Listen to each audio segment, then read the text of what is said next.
Hi, welcome to the time remapping section of this After Effects basic training series. What we're going to do is take a look at speed changes inside of After Effects. Now, again, we have this clip of our action star kind of jumping back. And what we want to do, for example, is slow the clip down 50%. So to do that, we'll select the layer, right-click, choose Time Stretch. And we get a dialog that allows us to stretch the footage. Now we can stretch it 200%, which means twice as long as the original, or 50%, which would be twice as fast or half as long. So depending on the way you look at it, most video editors does this reverse, so it is important to kind of understand the way it actually works in After Effects. So in this case, we'll set it to 200%, or twice as long as it normally is.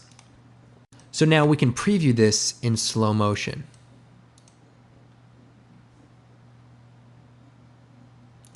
Okay, so as you can see, it's half the speed.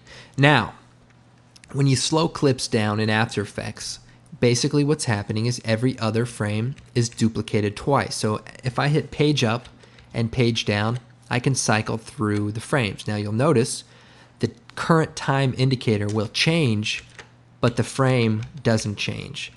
And that's simply because every frame is being duplicated in order to make it twice as long. Now, there's other ways to process speed changes. The first way is to blend the frames together. And that way you have frame 1, you have frame 2, and in between frame 1 and frame 2 is frame 1 and frame 2 blended together at 50% opacity or so. And what we want to do is turn on this frame blending switch, and you can see we sort of have a diagonal line this way, and then turn on the frame blending for the composition. And now, if I preview this back,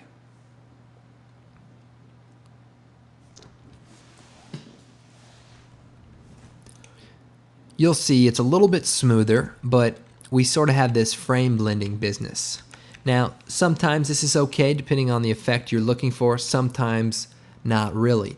Now, if we click again on this frame blending, we're going to be using a function called Pixel Motion.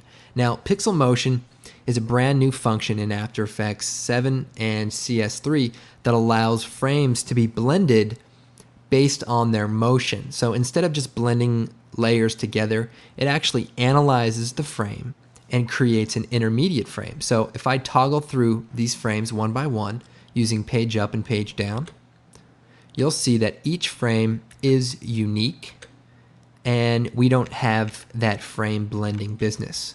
Now if you look right here, you will see some funky warping. And that's sort of a side effect of this effect, but in this case that would have been keyed out. But it's not always perfect, but for the most part you're going to get some really nice slow motion. So let's preview this out. Now sometimes I cut out the RAM previews, but I just want you to see that yes, RAM previews take a long time no matter who you are. It's just something you got to wait for. Okay. So as you can see, this is a lot smoother than just duplicating the frames, and it's not as awkward as the frame blending. So that's one way to do it. Now you can actually do some other type of speed changes in After Effects. And I'm going to go ahead and shut off frame blending so that it's a little quicker. And that is called a speed ramp. A speed ramp meaning you can go really fast and then go really slow all in the same clip. Or go really fast, go slow, then go fast again. And to do that, we right click and we choose Time, Enable Time Remapping. So we're going to remap time.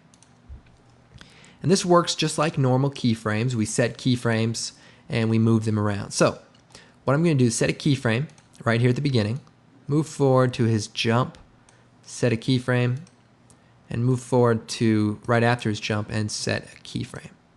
So now we have time from here to here, and we have time from here to here mapped out by these keyframes. Now what I can do is move this keyframe closer to its first keyframe so that now this goes by fast. Now it doesn't look like it, but if I were to play this back, you would see it's actually going by fast. Now from here to here now is separated. And if I separate it even more, we're going to see slow motion. So as you can see, it's really going slow because it's taking a long time to get from this point in time to this point in time.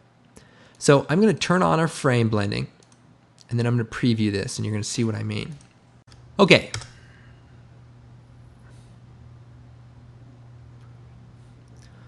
This is basically how time remapping works in After Effects. For a more advanced tutorial on time remapping, check out videocopilot.net. There is a time remapping tutorial on there. So you can see the possibility of using this technique to kind of simulate that 300 speed ramp where it goes fast and slow back and forth. So be sure to check that out.